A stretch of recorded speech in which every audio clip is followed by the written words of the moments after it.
Bueno, todos los templos pasan a ser propiedad del gobierno.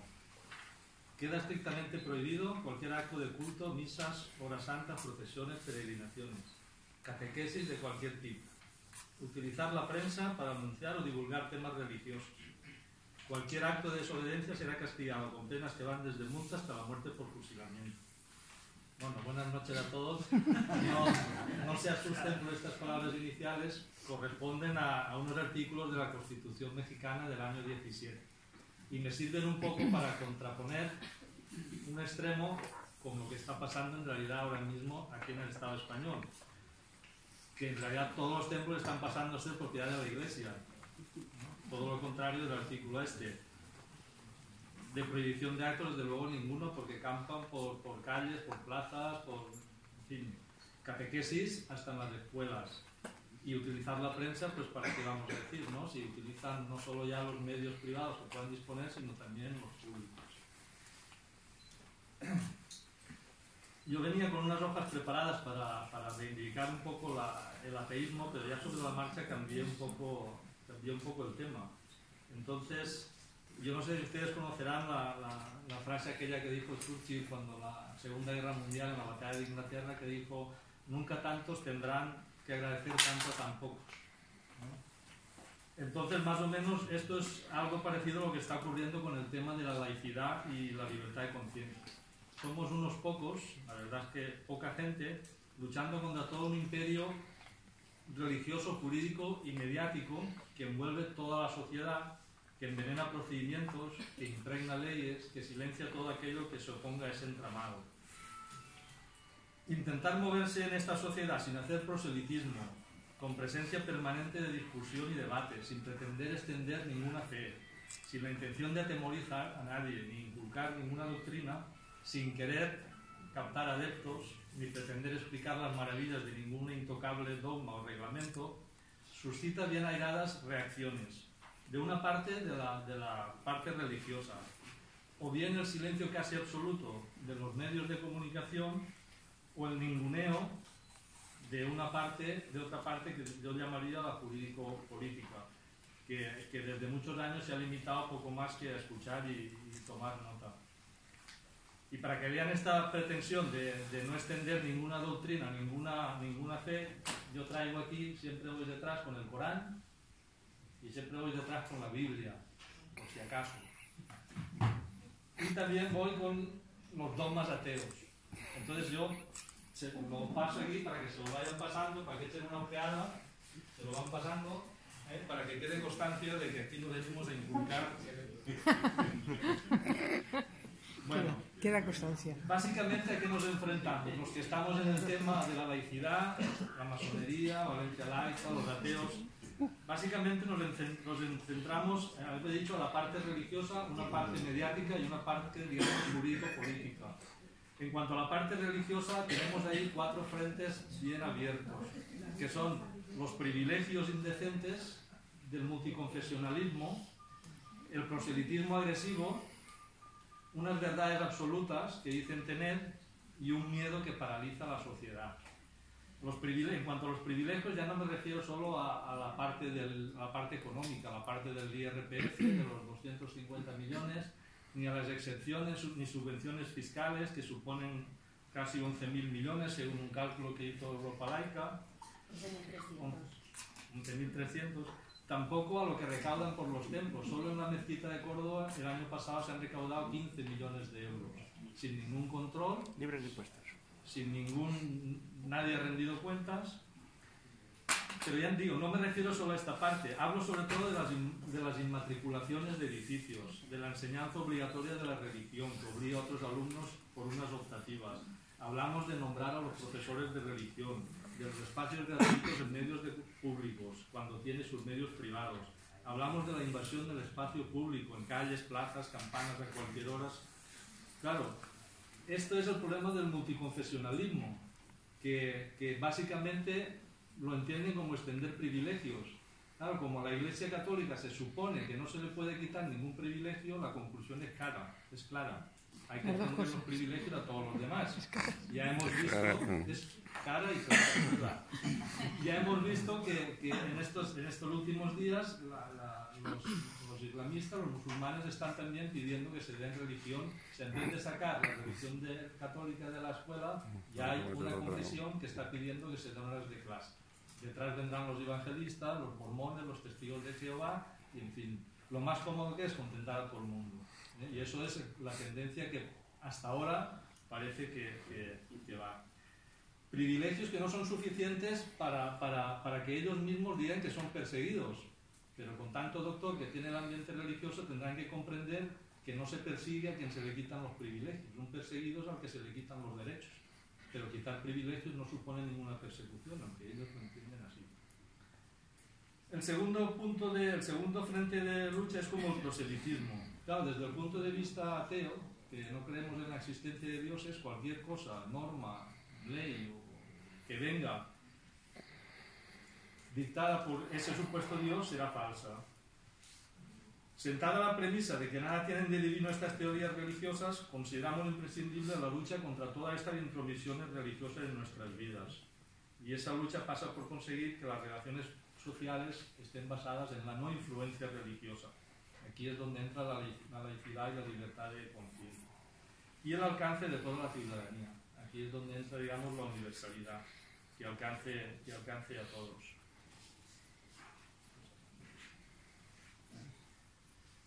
Claro, ¿cómo se hace esta extensión? El proselitismo es algo intrínseco a las religiones, porque si no, no podrían extenderse y, en fin, perdurar. Esta imposición pues, puede ser directa, con la Biblia o la espada, o el Corán y la yihad, puede ser mediante un contrapeso de premios, el cielo o el harén, o simplemente con castigos, el infierno o los infieles. O bien mediante la forma más sutil de intentar reglamentar todas las relaciones sociales. Podemos considerar que la extensión de estos preceptos intrínsecos a la religión se precipita en sus documentos fundacionales. ¿Cuál es el otro frente de lucha? Claro, las verdades absolutas. Todas las religiones, sobre todo las monoteístas, persisten en reivindicar que ellos tienen la verdad absoluta, con lo cual no vale ningún tipo de razón. Una verdad absoluta es incuestionable y lleva a creerse una posición de superioridad moral, de convicción de que mis ideas son las más virtuosas. Claro, esto es peligroso porque, bueno, aparte de que es indiscutible, si son absolutas las verdades, es indiscutible, ellos no son conscientes de que incluso creando desastres o genocidios, ellos creen que están actuando bien. Porque, por ejemplo, Historias Tremendas, la Biblia nos muestra cómo la Santa Inquisición, para salvar vidas, pues no dudaba en torturar, en matar, en quemar. Pero ellos, desde su punto de vista, estaban salvando almas. Boko Haram en Nigeria, pues no tiene ningún recato en mostrar fotos de cientos de niñas secuestradas porque, en fin, las está rescatando para la fe verdadera del Islam. Esto asusta porque están convencidos de que la verdad no puede ser discutida. Quienes desprecian desde su altura moral aquellos que consideran pobres despistados y presos de oscuridad, errados en su camino. Y por desgracia este tipo de personas las encontramos en todos los espectros, lo que llamamos de izquierda, derecha, blancos, negros, creyentes, no creyentes. Que lleguen a convertirse en criminales o provocar catástrofes depende básicamente de dos cosas: del poder que tengan, del poder que puedan adquirir y del miedo con que puedan atenazar a la sociedad. Y últimamente, pues en fin, se están cargando bastante de poder y la gente está pues bastante atemorizada. El cuarto punto de la lucha del frente, digamos, religioso es el miedo. El miedo que convierte a las personas en seres dúctiles para quien sabe manejarlo en su provecho. Y es una eficacísima herramienta de poder y un instrumento de dominio. El miedo es un sentimiento poderoso y peligroso. De ahí que la religión, que nació como consecuencia del miedo y falta de explicación de los hechos, pues sepa muy bien cómo controlarlo y administrarlo. El miedo en la Edad Media ya se usó el miedo para conservar la sociedad feudal. El miedo a la libertad, como decía Erich Fromm, nos llevó al nazismo. El miedo a la Guerra Fría, el miedo a la amenaza soviética nos llevó a la Guerra Fría. Y ahora el miedo a la crisis económica que estamos pasando, a fin de la situación, ya ni cuenta a dónde nos está llevando. La Iglesia nos amenaza con que si no contribuimos a su mantenimiento, a aumentar su influencia en la sociedad, que habrá desorden cultural, político, social, con las subsiguientes catástrofes. Juegan con la inmortalidad, nos amenazan con que fuera de la Iglesia no hay salvación, de lo que se deduce que tenemos que asumir la obediencia para poder salvarnos. Es un día tras de otro machacando desde la pequeña, desde la Iglesia, por el fin eso cala. Nos inculcan el miedo al cuerpo, sobre todo al cuerpo de la mujer, que según la Iglesia su feminismo sin Dios nos lleva al amor libre, a la adoración de la carne y conduce a la mujer a descabellados proyectos de emancipación social, dijéramos. Hasta nos han metido en el miedo a ser felices, diciendo que la felicidad solo puede alcanzarse en la otra vida. Entonces hay que esperar a la otra vida, eso sí, siguiendo las indicaciones que en esta nos den ellos. En definitiva, privilegios, proselitismo, verdades absolutas y miedos.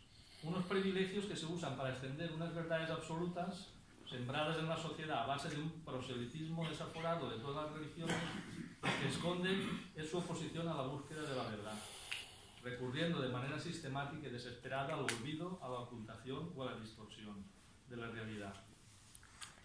Por tanto, ante la presión constante de la religión ejerce en nuestras vidas, el reivindicar la laicidad y la libertad de conciencia no es solo una cuestión de autodefensa, que bastante tarea tiene ya autodefenderse, sino que es intentar dejar atrás la pasividad y pasar al activismo.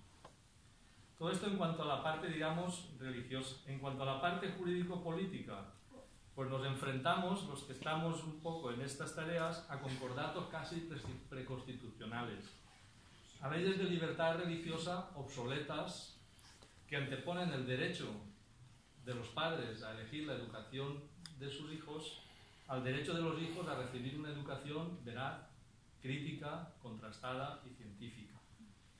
Nos enfrentamos a leyes que atentan contra el sentido común y la decencia, como es el tema de las inmatriculaciones, que fue una ley que promulgó Aznar. Recientemente en el Congreso se constituyó una subcomisión para hablar del pacto educativo.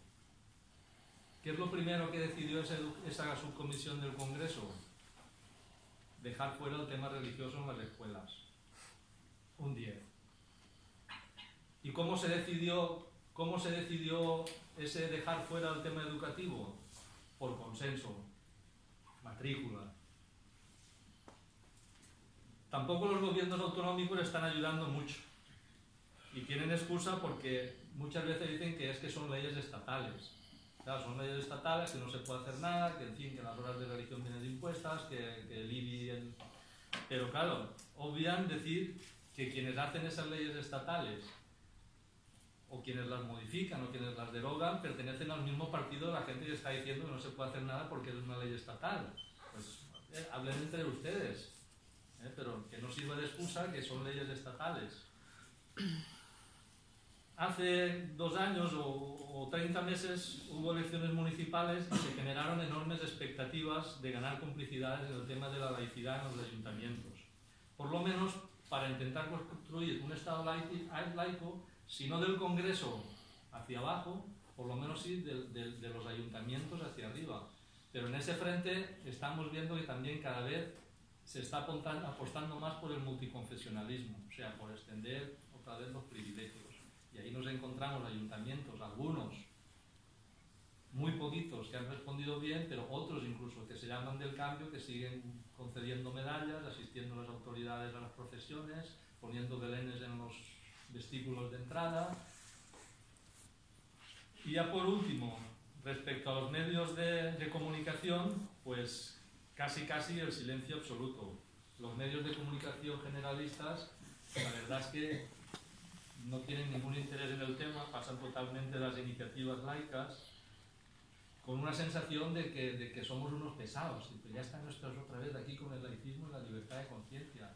Pero a nadie se le ocurre decir pesados, que otra vez las cruces de mayo, que otra vez la fiesta del Corpus, que otra vez los altares de San Vicente, que otra vez, o sea, eso está continuamente en la prensa. Pero cuando vas a decir algo, ya están aquí otra vez los laicistas y los ateos otra vez con... O sea, ese es el trato que nos dan los medios de comunicación. Este acto de aquí, yo mandé al periódico, por lo cual no ha salido nada. En Facebook, que salió la noticia, hubo un columnista de los habituales de los periódicos grandes de aquí, no voy a decir el nombre, que en Facebook hasta dijo me gusta. Hombre, pues bueno, que se ha interesado, siempre un columnista dice me gusta, ¿será posible? Le escribí, de oye, tú que tienes más mano con la prensa, por favor, ¿podrías escribir algo de la laicidad, hacer una reseña, no sé qué? Silencio. Hoy traía un artículo, no sé, decía del hablar, de cómo hablamos. Ah, pues está bien, pero eso hubiera podido salir mañana y hoy el tema este. En fin, ¿qué hacer? Ya termino, pues básicamente yo diría que dos cosas. La primera, ser conscientes que los deseos no cambian nada. O sea, los deseos no mueven nada, no cambian nada, no sirven para nada. Lo que hay que hacer es tomar decisiones a todos los niveles, cada uno en el nivel que esté. Y la segunda cosa que habría que hacer, si falla la anterior, es insistir, persistir, resistir, nunca desistir hasta dejar de existir. Nada más, expresar mi satisfacción porque estén aquí y muchas gracias.